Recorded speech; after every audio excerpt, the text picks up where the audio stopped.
Once upon a time, in the forgotten seaside town of Southfold, there was a crumbling old cottage, home to two old fuddy-duddy parents.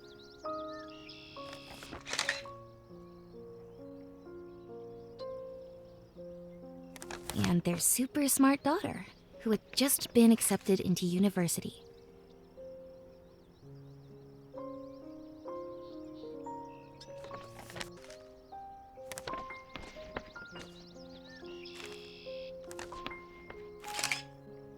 The problem? Well, they didn't want her to go.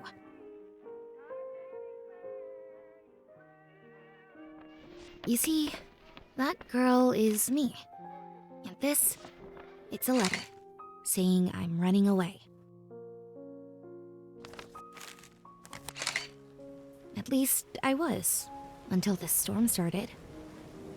Now, I guess we're stuck here until the rain clears. So we may as well get to know each other.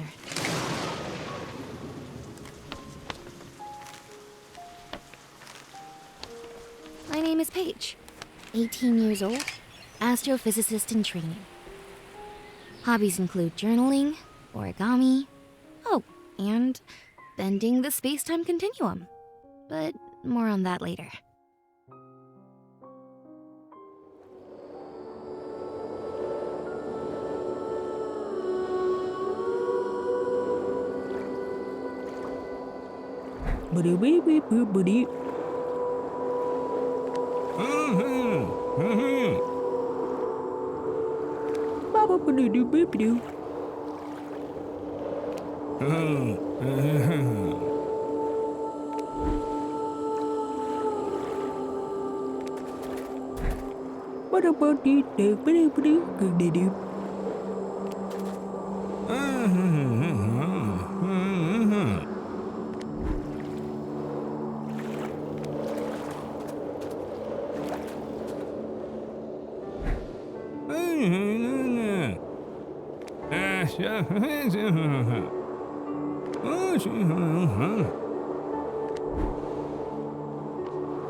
Finally, everyone's asleep.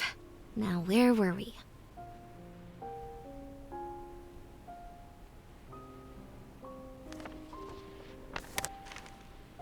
Mom and Dad wanted me to stay in Southfold, to settle down here.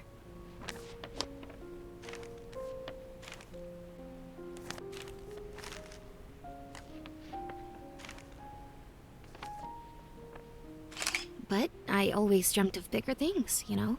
Creating my own path. When I got the university offer, I thought it was finally my big break. But I wasn't allowed to go. They were worried it was too dangerous out there, in the real world.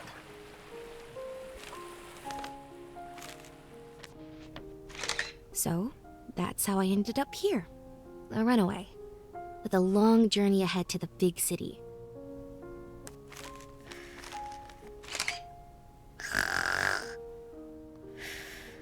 I just hope that when I graduate, they'll be there, you know?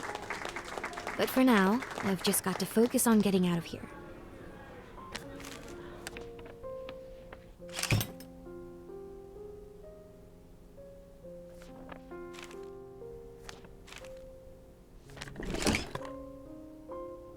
Is that Dad snoring in the other room? Well, that's my cue to leave.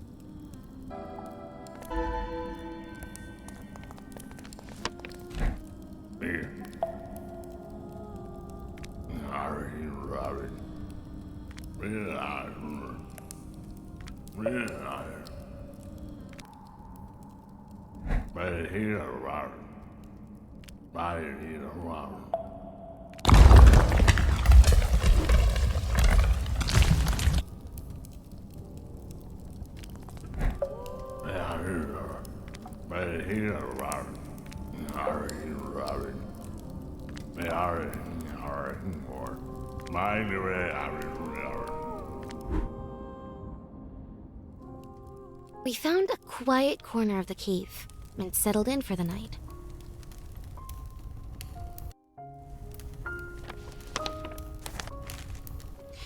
My new friend promised to deliver my letter home, now that he knew the way back.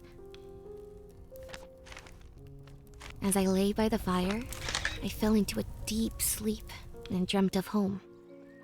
It was a cool winter morning, and the sun was rising over Southfold. 2 twins had arrived earlier that night. A perfect girl called Paige, and a stinker called Oscar. They were inseparable. But I'll have to tell you more another time. It's already morning.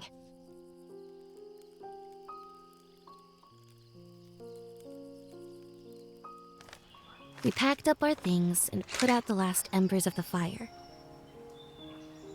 After saying goodbye, I set off into the swamps alone. Hopefully there's no alligators.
The pair led me to a large tree reaching out of the mangroves. As I climbed into the branches, they yelled that I'd forgotten something. I looked down at their grinning faces and was transported back. My brother Oscar and I played every day together. I'd make little paper animals, and he'd paint these amazing pictures.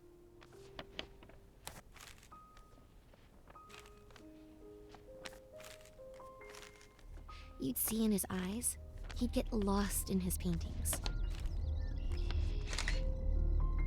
And then, one day, he just disappeared.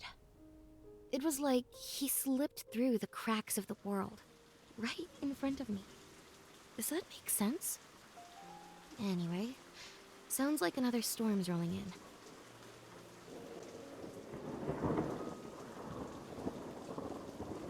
I read there should be a village north of these trees. If we hurry, we might be able to make it before sunrise.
Inside the nest, we nervously glanced around.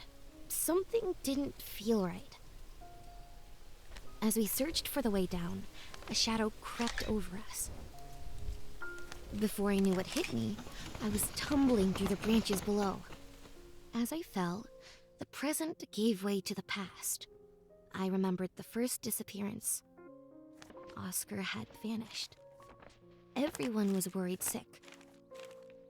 We searched the village high and low until finally, Dad found him playing with bullfrogs down by the water. How he got there? Nobody knew. Everyone was just pleased he was safe.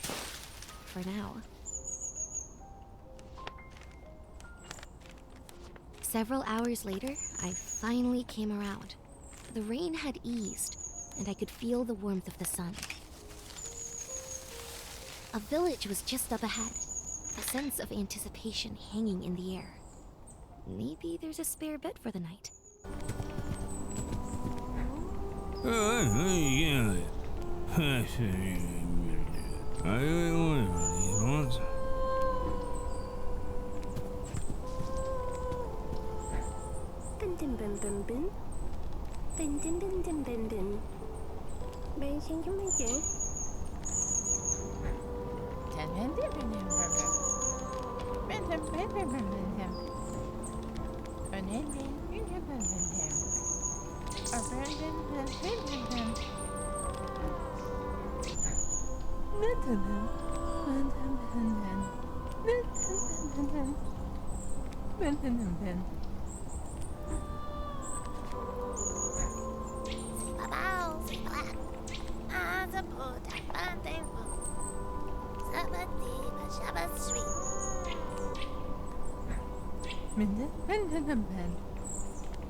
As the villagers gathered round the fire to begin the festivities, the elder took me to one side.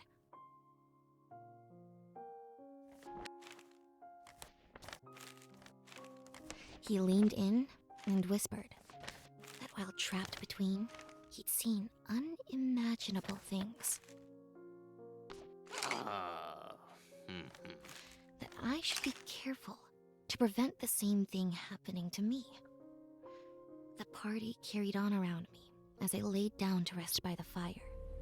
Before long, the laughter of the villagers faded away.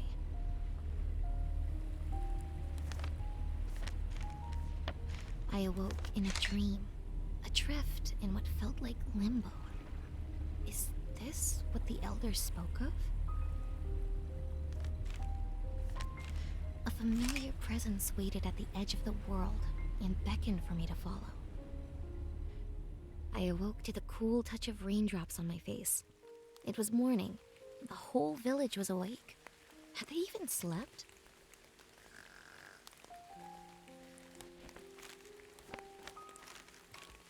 They offered some frog tea, which I sipped reluctantly.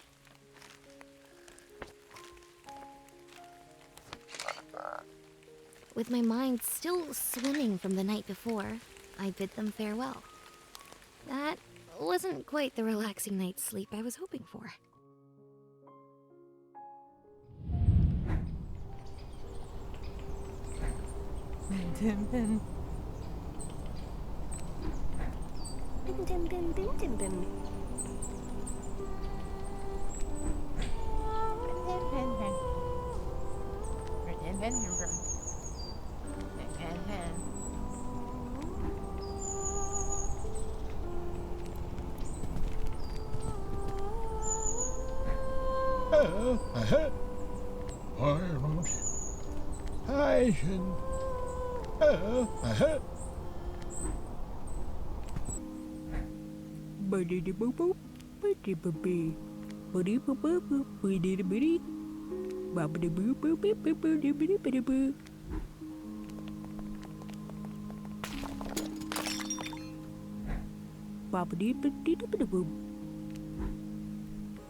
An ancient door blocked our path forwards.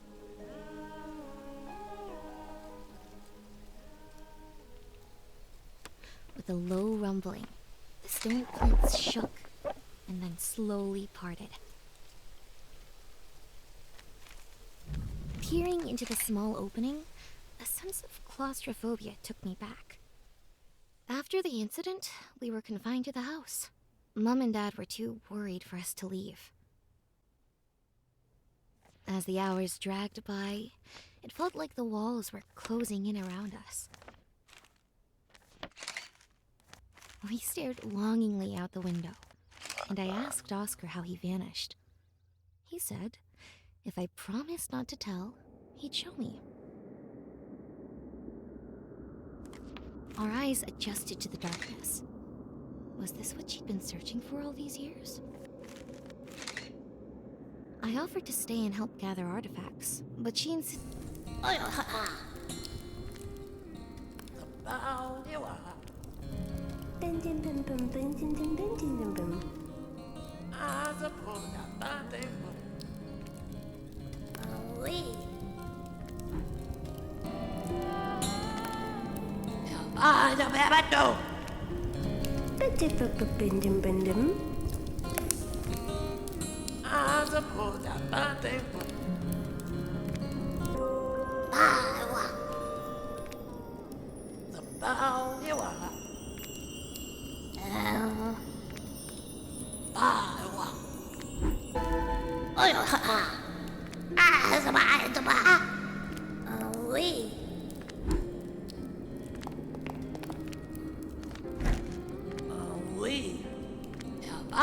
bé bắt đầu. Ôi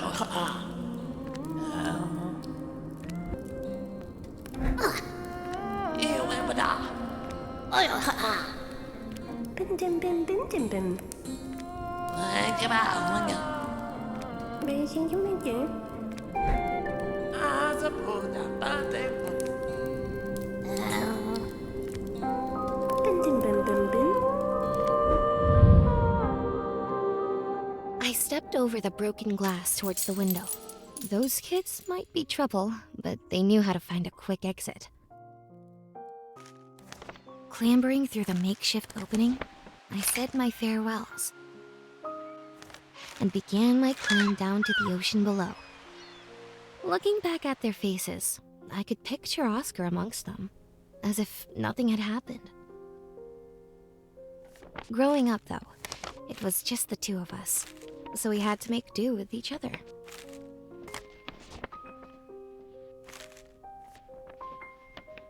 He'd show me how to create these doorways, and together, we'd sneak away on adventures to far-off places.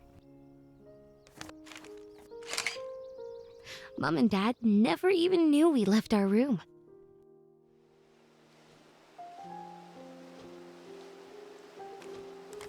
Once I'd gotten down to safe ground, I spotted a sailboat tied up nearby.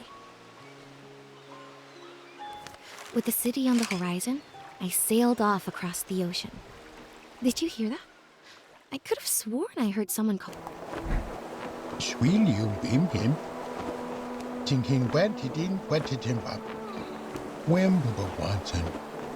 Why, to sweet it out of water to and twin went in twin. I sent wim one out and whim. CC wem. Swy and whimper. CC wem. Tin bim tim wem tim. I sent wim one out and whim. Try anything on whim. Tin bim tim went him. Sweet you bim him.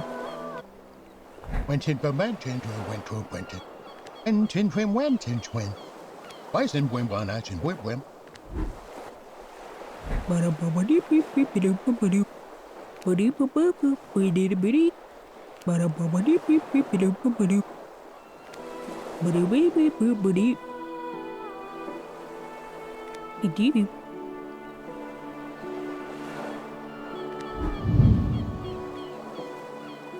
Stepping foot into the fishing village, the seafarer's wife came running.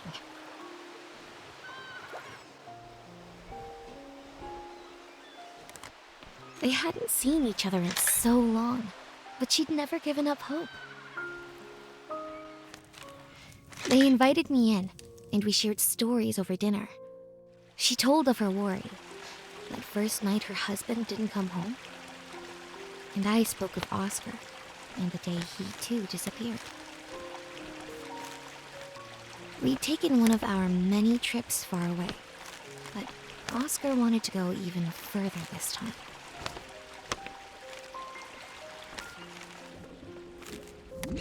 Crossing the river, he lost his footing and slipped.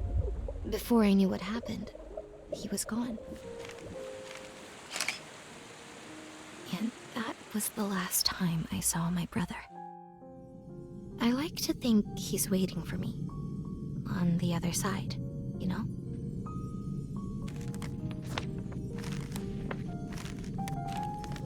After talking long into the night, the tide lowered, and a path opened up across the sea to the city.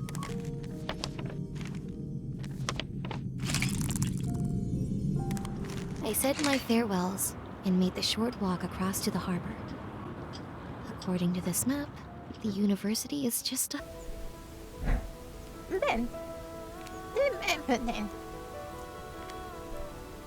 Oui. Lên cái bà ông nhỉ. Ôi sắp buồn đã ba tên. Sắp bao yêu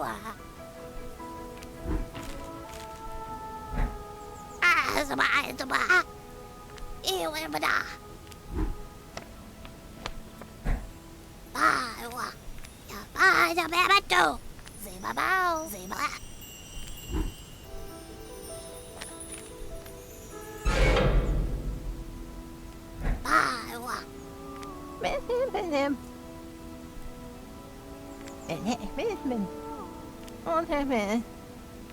Lên cho bà nha.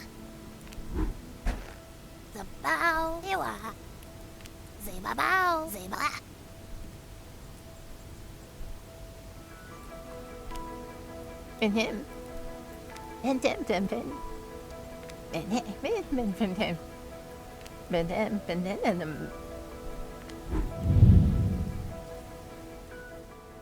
After a long journey from Southfold to the big city, I'd finally made it to university, just in time for my first day. Too tired to fully unpack, I lay on the bed to rest my eyes. Suddenly, my alarm woke me with a start. It was already morning, and lectures were starting any minute. I got up and rushed to class. The halls were full of new students, all nervously excited for their first day. The lecture hall was so big, and you'd never guess who my professor was.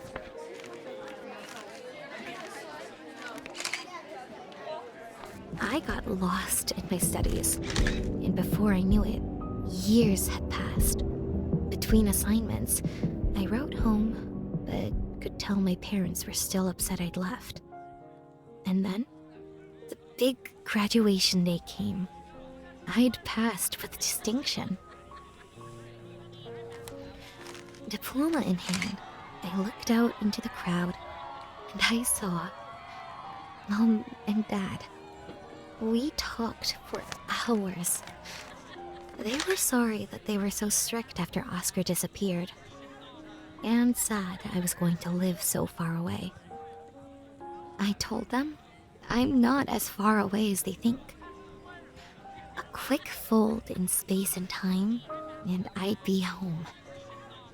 They looked at me confused. "I'll visit soon," I said.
boop boop boop.